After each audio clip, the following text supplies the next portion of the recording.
Hello everyone, today we are going to discuss how to quash FIR.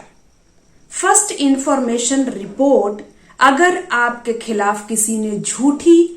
Laws करवाई है, दर्ज करवाई है, तो आपके पास क्या रेमेडी है, कैसे आप आपके खिलाफ दर्ज FIR को निरस्त करा सकते हैं। तो आज मैं आपको रेमेडी बताने वाली हूं, आपके पास उपचार क्या है इसका। तो ध्यान रखिएगा, अगर आपके खिलाफ किसी ने झूठी FIR दर्ज कराई तो सबसे पहले उस थाने में जाके आपको FIR की सर्टिफाइड कॉपी ऑब्टेन करनी होगी, प्राप्त करनी होगी। इसके बाद उस कॉपी में जो भी डिटेल लिखी हुई है उसको आप थॉरली स्टडी करें, मीन्स कि उसको डीप में गहराई से पढ़ें कि आपके खिलाफ क्या क्या झूठा एलिगेशन लगाया गया है। इसके बाद आप उस इन्वेस्टिगेटिंग ऑफिसर को, जो कि आपके केस का इन्वेस्टिगेशन कर रहा है, अन्वेषण कर रहा है, जांच कर रहा है, उसके पास एक रिप्रेजेंटेशन फाइल कर सकते हैं, मींस कि एक एप्लीकेशन आप फाइल कर सकते हैं। उसके साथ कुछ डॉक्यूमेंट्स लगा सकते हैं, इसलिए कि जो भी FIR आपके खिलाफ दर्ज की गई है वो झूठी है। अगर वह इन्वेस्टिगेटिंग ऑफिसर जो है, जो उस मामले का अन्वेषण कर रहा है, आपकी एप्लीकेशन को, आपके रिप्रेजेंटेशन को एक्सेप्ट नहीं करता है, तो इसके बाद आपके पास क्या रेमेडी है। आप एसपी थाने में जाके और एक एप्लीकेशन दे सकते हैं कि संबंधित जो थाना है, जो इन्वेस्टिगेटिंग ऑफिसर है हमारे मामले का, उसको आप एक डायरेक्शन दें कि वो फेयर इन्वेस्टिगेशन करे, या ये कह सकते हैं कि आप जो हमने रिप्रेजेंटेशन फाइल किया है, जो एप्लीकेशन दिया है, उसने एक्सेप्ट नहीं किया है, उन डॉक्यूमेंट्स को उसने एक्सेप्ट नहीं किया है, तो आप एक डायरेक्शन दें कि वो अपने पुलिस डायरी में का एक रिकॉर्ड बनाए। जो हमने डॉक्यूमेंट फाइल किए हैं, पेश किए हैं, जो हमें रिप्रेजेंटेशन दिए हैं, उसको उस पुलिस डायरी का एक पार्ट बनाए। लेकिन आपके पास ये भी ऑप्शन है कि आप डाक के थ्रू, रजिस्टर्ड डाक जो होती है, उसके थ्रू भी उस थाने में आप रिप्रेजेंटेशन भेज सकते हैं। और अगर मान लीजिए तब भी एक्सेप्ट नहीं हो रहा है, तो आपको थाने से संबंधित जो लास्ट रेमेडी है वो ये है कि आप संबंधित जो सुपरिंटेंडेंट ऑफ पुलिस ऑफिसर होता है, उसके पास एक एप्लीकेशन दे सकते हैं कि जो हमारे केस में, हमारे मैटर में इन्वेस्टिगेटिंग ऑफिसर है, इन्वेस्टिगेशन कर रहा है, वो जिसने FIR दर्ज किया है, उससे मिली भगत है उसकी, या उससे मिला जुला है, पैसे खाया है, या फिर एक्सेट्रा जो भी आपकी प्रॉब्लम है, वो आप बता के और बोल सकते हैं कि हमें उस इन्वेस्टिगेशन ऑफिसर के ऊपर भरोसा नहीं है, आप इन्वेस्टिगेशन ऑफिसर को चेंज करें, बदले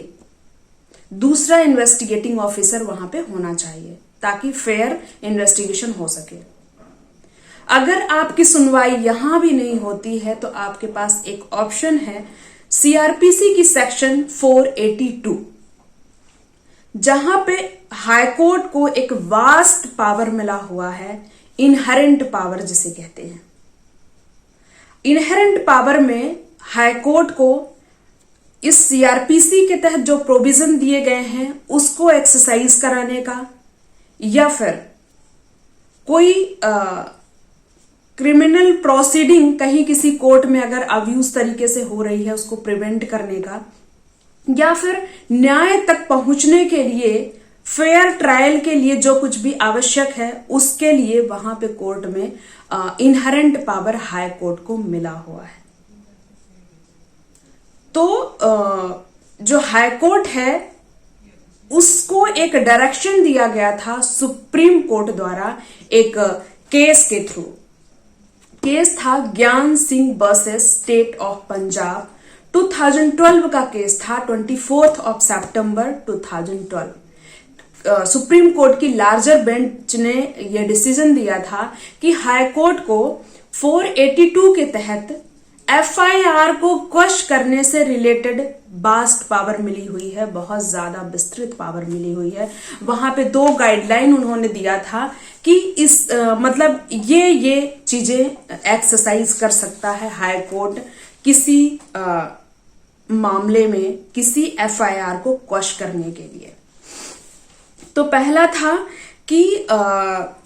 जस्टिस को सिक्योर करने के लिए इनहेरेंट पावर यूज करके और किसी भी झूठी एफआईआर को निरस्त करने की पावर हाई कोर्ट को प्राप्त है। ये पहला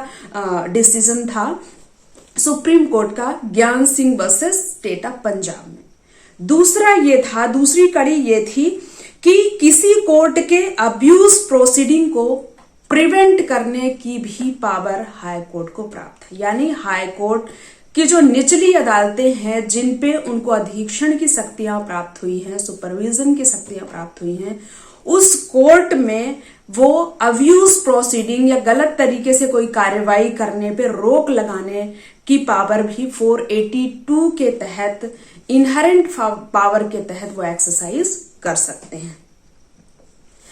अब देखते, ये तो हो गई पावर हाई कोर्ट को क्या मिली है या कैसे क्वश कर सकता है एफआईआर को सेक्शन 482 के तहत। तो वहां पे अगर पुलिस द्वारा वो चीजें नहीं हो पा रही हैं तो यहाँ 482 के तहत हाई कोर्ट को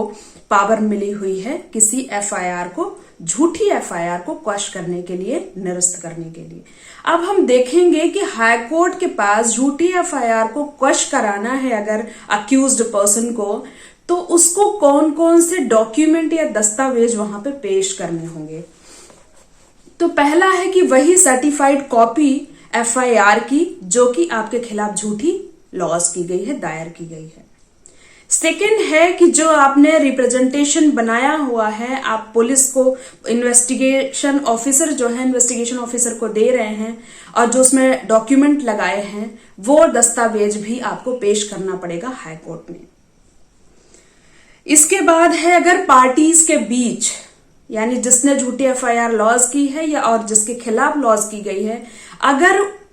उन दोनों के बीच कोई लिटिगेशन चल रहा है कोर्ट में या कोई सिविल प्रोसीडिंग चल रही है पहले से, मींस कि अगर दोनों के बीच कोई डिस्प्यूट है ऐसा कोर्ट से संबंधित या किसी भी प्रकार का, तो वो डॉक्यूमेंट भी, उसकी कॉपी भी वहां पे पेश की जा सकती है,